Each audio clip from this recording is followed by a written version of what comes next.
Hello, my friends, and welcome back. Thank you very much for being with me again today. The best way to know someone is obviously to interact directly with the entity, with the person, with the institution. You can hear stories that they help, but or no, someone else telling you about this and their direct experience. That helps, but there's nothing like a direct experience. Why? Because you might be a little bit different, and that entity, the person, might treat you differently than they treated someone else. They have their own relationship, you have your own. So you could be treated differently. And that's regarding acquaintances, friends, people that you just meet, and so on. Now, in this case, we have Zelensky, who people from the West or other leaders of other countries, they just learn from the newspaper, from the news. He's fantastic, he's this and that. And when they meet Zelensky, I think they understand that he is a little bit different than he is, how should I put it, created by the media. And also his behavior is different than the one that is told. Like, he's a nice guy, he's a strong leader, he is would not hurt anybody for any reason unless it's justified, and so on. So the Poles who have balls, on top of the fact that the Poles and the Ukrainians have a very bumpy history with one another, the Poles were at the receiving end from Zelensky and the other guys, how should I put it, the regime, Ukrainian regime, the guys in charge of the Ukrainian nation. So what happened? The Prime Minister of Poland warns Zelensky. To me, it sounds like an ultimatum. That is, don't do it again, or this will happen. So what happened? Let me show you two articles, and one is from Reuters, the other one is from the Kiev Independent. Polish Prime Minister tells Ukraine's Zelensky never to insult Poles again. Or what? Or what? That sounds to me like an ultimatum. Like, if you do it again, don't do it again. That means next time I will do something to you. So I wonder what Poland will do. Well, I can guess. First, no weapons. Second, maybe they will just go and take over some little territory to protect in the West. Maybe it's too extreme for some. Oh, Emil, you're talking shit. You wait. They will intervene to protect their people. Or they will just not cooperate with helping Ukraine, and they will be Ukraine, the guys in charge, and they will be the first ones to do so. So this is the first one, and I'm going to read you further here, but let me show you the other article from Kiev Independent, which is the same. So this is Duda, the president, but it was not he who said it. It was this guy right here, Mariusz Morawiecki, or something like this. So Polish Prime Minister says Zelensky should never insult Poles again. Well, good job. The Poles have balls. I always said that. Polish Prime Minister Mateusz Morawiecki said that Ukrainian President Zelensky should, and I'm quoting, never insult Poles, end quote, referring to his statements at the UN General Assembly. The Polish press agency reported on September 22nd. So that's what I'm saying. You interact with people and you're going to understand who they are and how they actually behave. I will read further. But in the meantime, I want to tell you this.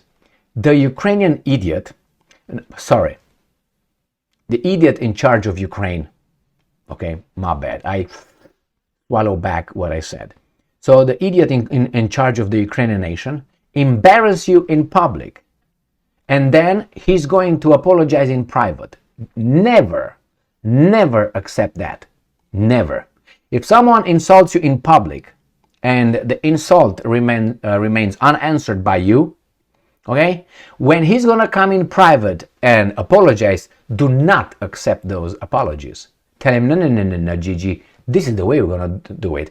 We're gonna get the same people, the same format, and you apologize in front of everybody else where you embarrassed me or insulted me. Maybe not embarrassed, but insulted me in front. That's how you do it. So never accept a private apology for a public humiliation or insult. All right, let's move back here. So Zelensky does it in public, the UN, and guess what's going to happen? He's going to send a little bit, hey, I'm sorry, man. just came out wrong, or do not. And the Poles are not idiots, that's for sure. So let's go and read what this guy said. And I'm quoting, I want to tell Ukrainian, because Zelensky is Ukrainian, President Volodymyr Zelensky never to insult Poles again. End quote, Moravich said during a meeting with the residents of the Polish town Swidnik. And I'm quoting, protecting Poland's good name is not only my duty and honor, it is also the most important task of our government. End quote. Now, did you hear that, my fellow Americans? That's how your government, our government, should talk and act.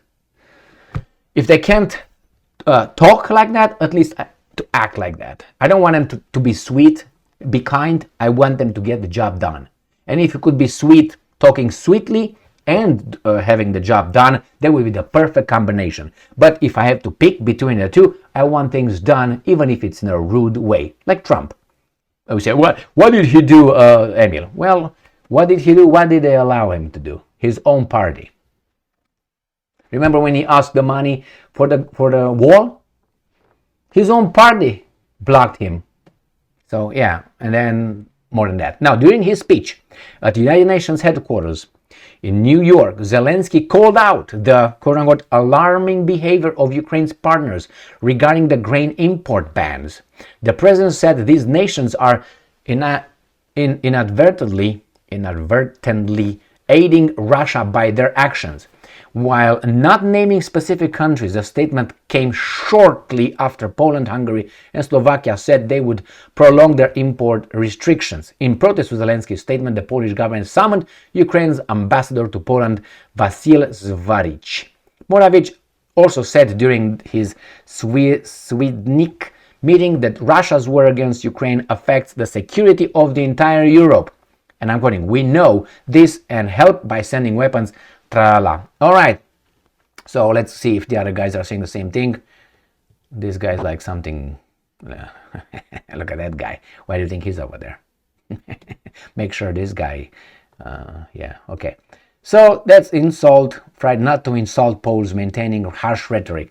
Yeah, I'm not gonna go back to why the Poles and the Ukrainians are not their best friends and so on. I covered that in many of my videos, and as a reference, I send you to Bandera and 1943, Germany, Wehrmacht, Poland, Ukraine, nationalist. You look into that, and that's not the only one. So anyway, my friends, yes, the Poles will do what? And that's how people talk, and that just shows people with balls. I'm talking, and this not. This shows that once you are at the receiving end of this great person, you kind of understand who you're dealing with.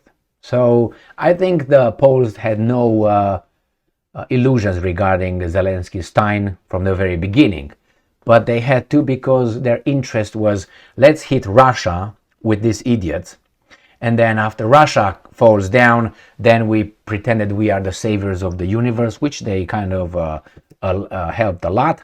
And then maybe we can get some little perks from Russia, or maybe from Ukraine, not Ukraine, Russia, or maybe the Russians will beat the shit out of the Ukrainians, and then we'll have a reason to get our Lviv and the other little place in Bethlehem. What's that one? Let me find it for you. Which the Poles really want back, they call it, and the keyword is back. So let me show you this map. See this here, Lutsk and Lviv, this area. And the Poles dream more than that. They want, I would say, they dream of this by Kiev almost. Why? Because once upon a time they had an opening here at the Black Sea. So they conquered other nations, being attacked by those nations, and they took over all this land, what belonged to them at one point, and Lithuania, Poland, Polish Commonwealth. Look for it and see how much they work together. And they went, by the way, I think to this town. Let me see, get it for you. They went to this town. Remember this town? Moscow. All this Lithuania and Poland. And that's why one of the reasons why the Russians love them so much. Well, history is a bitch because history is written as well. And it could be changed and falsified, that's true. Or, pick and choose. But we know that the Poles got to Moscow and the Russians were not very happy about it. And then the Russians got to Warsaw too. So, Anyway, my friends, here it is. The Poles have balls and they will, I trust the Poles. The Poles are like this, and if they get a little bit more upset with Ukraine, they will do something. I have no doubt they would bite the hand that feeds them, which is Al Capone's hand. I guarantee you that one. There's no coincidence they are arming like crazy right now. And also they have elections this year, as far as I know. So again, this is a nationalistic or nationalist rhetoric, which works with his base, which could be another reason why they are so tough and, hey, last time we're gonna come over, Red Roll, fuck you up, okay? And the Ukrainians say, yeah, okay. Al Capone, why don't you tone down the balls? I'm sorry, the Poles.